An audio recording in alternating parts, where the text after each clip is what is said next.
ಹೇಳಿಮನೆ ಕೇಳು ಮಾವಯ್ಯ. ಚಂದ ಅಮ್ಮಯ್ಯ.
ಪತಿಯನ್ನು ಮರೆತು ಬಾಳುವುದಕ್ಕಿಂತ ಪತಿಯೊಡನೆ ಸಾಗುವನವನ್ನು ಮಾಡುವೆನು. ಎನ್ನ ಸಾವಿಗೆ ನೇಮವನ್ನು ಕೊಡಿಸು ಭಕ್ತಿಯ ಮನ ಪತಿಯನ್ನು ಕಲಿಯಲಾರನು ನಾನೊಂದು ಕ್ಷಣ. ಉತ್ತಮ ಗುಣ ಅತಿಶಯಲಾದ ಉತ್ತರೇ ನಿಮ್ಮ ಮುತ್ತೈದು ತನಕ್ಕೆ ಭಂಗಮಮ್ಮ ತಂದು ಹೊಟ್ಟಿದಿರ ಈ ಧರ್ಮದ ನಮ್ಮ ಮರಬೇಗೆಡಿಯೋ ಅಣ್ಣ ತಿಳಿಯಿತು ನನ್ನ ಲಕ್ಷಣ. ಪತಿ ಸಹ ಗಮನಕ್ಕೆ ನಿಯಮವನ್ನು ದಯಪಾಲಿಸೆಂದು ಗೋಳಾಡುತ್ತಿರುವ ಈ ಮುತ್ತಿ ಮುಖರಿಗೆ ಸಹ ನಿಯಮವನ್ನು ದಯಪಾಲಿಸ ಅಣ್ಣ ನಿನ್ನಿಂದಲೇ ಅಳೆಯಿತು ಇವರು ಮುತ್ತೈದತನ. ಅಮ್ಮ ಶಶಿಯೇ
ಗಂಡನಿಲ್ಲದ ರಂಡನ ಬಾಳು ಅನುಗಾಲವು ಅಂತಗೋಳು ಎನ್ನ ಸಾವಿಗೆ ನೇಮವನ್ನು ಕೊಡು ಮಾವ ಬಿಡುವದ ಎನ್ನಯ ಪ್ರಾಣವು.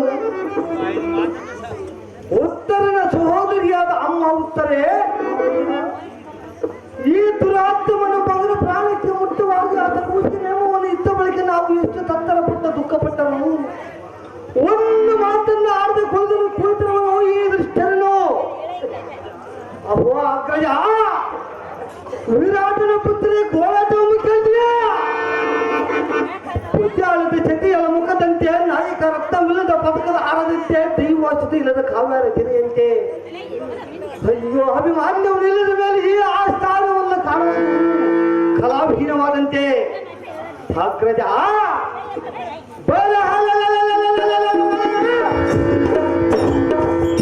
ಮತ್ತೆ ಗೌರವದ ಚಕ್ರವನ್ನು ಮಾಂಸಿಕ ನಾಮಗಳು ಹತ್ತಿರತೆ ಇಲ್ಲದ ಮಗನ ಕೊರಳಿಗೆ ಹಾಕಿಕೊಟ್ಟಿಯಲ್ಲೋ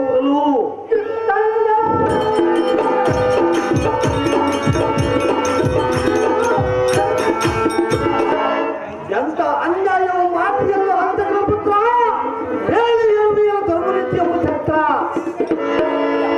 ಭೀಮ ಕರಮರೆ ಬಾ ಭೀಮ.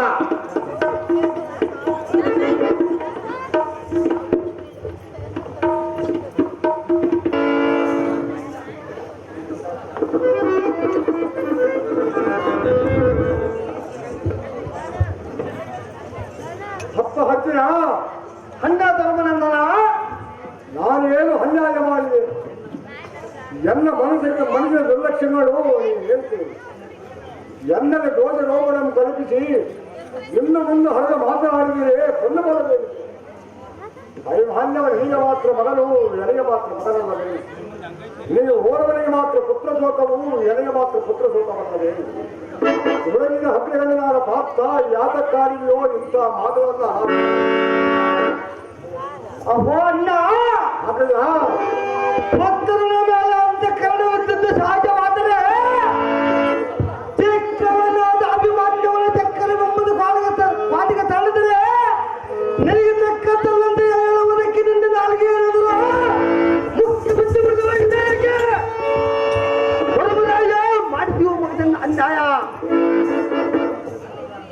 ಕುಶಲ ವಾಸನೆತರಾದ ಹಲ್ಲದೆ ಏನೆಂದು ವಿವರಿಸಲು ಅಸಮವಾದ ಸಕ್ಕರೆ ಹಾವನ್ನು ಬೇಯಿಸುವನು ನಿನಗೆ ಹಸುಗಳವನ್ನು ಶಿಶುವಿಕಬಹುದು ಇದನ್ನ ಬೇಡುತ್ತೇನೆ. ಹಸುವಿನ ಕರಡು ಹೋದ ವೇದನೆ ಮೊಸಲಿಗೆ ನಿಪ್ಪುಗಳ ಬಲವನ್ನು ಒಯ್ದ ದಿನವೆಂದು ಹೋದನು. ಐತ ಸೋಮವನ್ನು ಮೆಚ್ಚಿಗೆ ಇಸಿಗದಿಂದ ಅವನ ಬದಲನ್ನು ಕೇಳಿದನು. ಮೊಸಳೆ ಬದಿಯ ಆಲಿಸಿ ಹೋದವನ್ನು ಮುಖನ ಹೋದವನ್ನು ಎದುರಿಸಿಂತ ಮಾಡಿದನು. ಅಜ್ಜನ ಅಣ್ಣ ಮುಖ್ಯ ಕಳ್ಳ ತೋರ ಆದಿಗಳಮ್ಮ ಶರಣೋತ್ತರ ಕೊಂದು ಕೈ ವಂದಿಸಿ ಹಳವಳಿಸಂತೆ ಮಾಡಿದನು. ಅಜ್ಜನ ಅಣ್ಣಯ್ಯ, ಈ ಹೊಸಗಳಿಗೆ ಹೊಸವುದಕ್ಕೆ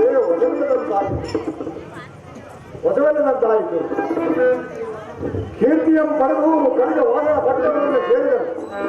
ಇನ್ನೇಳಿ ತಮ್ಮನಾದ ಗಾಂಧಿಯಲ್ಲಿ ಮಗನಾದರೂ ಇನ್ನೀಗಿನ ಜೀವಿ ಮುಖದ ಒದ್ದನಾದ ಧರ್ಮಜನೇ ಭೀಕರಾದ ಬಣ್ಣದಾದ ನಕಲ ಸಾಧ್ಯವಾದಗಳ ಸಾರ್ಥಕ ಭೀಮ ಆತಗಳಿಗೆ ನೆಮವನ್ನು ಪಡೆದೆ ಅರಿಯದ ಬಾಲಕರನ್ನು ಭಗವನದ ಸಮೂಹದೊಳಗೆ ನಿಂತು ಕೊಲ್ಲಿಸಬಹುದೇ ಹೇಗೆ? ವೀರಾದ ವೀರರೆಂದು ಯಾರು ಇಲ್ಲದಂತೆ ಮಗನನ್ನು ಪಡೆದು ಏಸಿಯಾಗಿ ಮಾಡಿದರು. ನಾನು ಇಲ್ಲದ ಕಾಲದಲ್ಲಿ ಕಂದನನ್ನು ಕೊಲ್ಲಿಸಿ ನೀವು ಮಾತ್ರ ಜೀವಗಳಾಗಿ ಹೋಗಿದ್ದರು. ಇನ್ನು ಯಾರನ್ನು ಅನ್ನುವುದು